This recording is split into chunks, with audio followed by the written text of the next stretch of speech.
Factually inaccurate. Morally correct. This is Babylon Bee Radio. Our top story.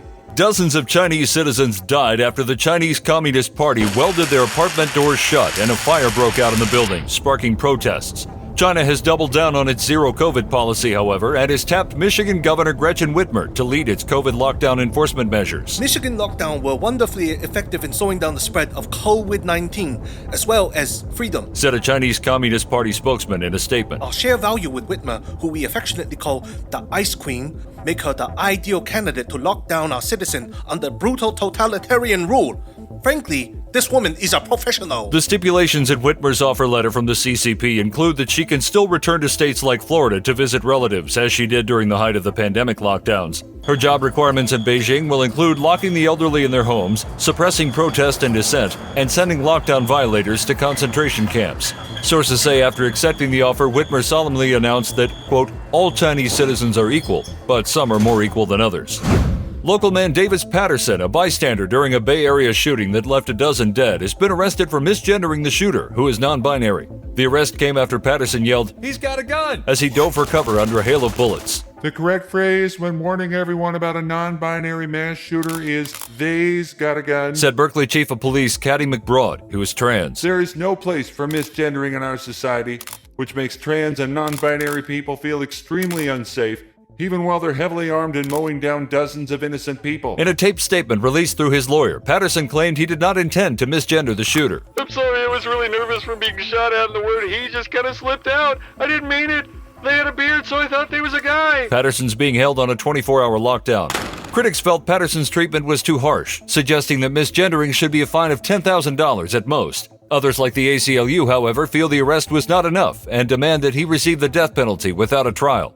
The shooter's been released on a $2 million bond pending trial for 12 counts of first-degree murder. The Alameda County DA says Patterson won't be given a bond until she feels certain that he will not misgender again. Several news crews raced to the scene of a mass shooting this morning to determine whether details might prove politically useful or not. News crews began reporting on the tragedy but quickly packed up and left once hearing the shooter was an illegal immigrant, only to slam their brakes and rush back to the scene after reports that the illegal immigrant was a Trump supporter. Many in the community are wondering whether Donald Trump's inflammatory rhetoric could have led to this unthinkable slaughter, said Dake Thimblesatch, a local reporter for CBS. I'm just now hearing that the shooter was transgender. Never mind then. False alarm, everybody. At airtime, news crews rushed back to the scene once again after new details revealed the illegal immigrant Trump-supporting trans shooter was also a climate change denier. Things got tense in a White House briefing after several journalists in the press pool asked Karine Jean-Pierre to answer some questions. Listen here. It is not my job to stand here and answer your questions all day like some sort of press secretary, said Jean-Pierre while furiously flipping through her 3-ring binder to find a pre-written comeback that would shut the journalist down once and for all. For goodness sakes, I'm a human being, not some wind-up toy or a magic 8-ball you can shake and ask whatever questions you want to. What do you take me for? A member of that White House communications team? Several journalists in the audience rudely raised their hands to ask further questions, apparently unaware of how poorly they were behaving. We all know the drill here. You ask the questions given to you by my team.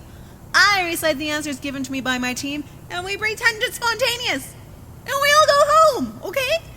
Get off your high horse, everyone! At airtime, Jean-Pierre had informed the journalists that any more out-of-turn questions would result in them being sent to the timeout room with no cookies or juice boxes. In World Cup action, the United States match against England ended in a tie, handing the U.S. team victory as the country which last beat the other in a war wins the tiebreaker. And there was much rejoicing. We don't decide the rules, we just win the wars, said U.S. coach Greg Berhalter in the post-match press conference. Last I checked, we drive on the right side of the road and call cookies by their God-given name. Chalk one up for Team USA. The highly anticipated match saw a supposedly dominant world power in England get shut down by a bunch of American football players who only took up soccer to stay in shape during the offseason. After 90 scoreless minutes, during which nothing apparently happened, the U.S. was declared the winner by virtue of Lord Cornwallis' surrender at Yorktown. We hold a pretty solid tiebreaker against almost every country on earth. Bring on Germany, Japan, Spain. We just have to hope the Taliban never gets a decent soccer team together. FIFA has announced that America's victory will also force all British citizens to call the sport soccer until the next time the two teams face off.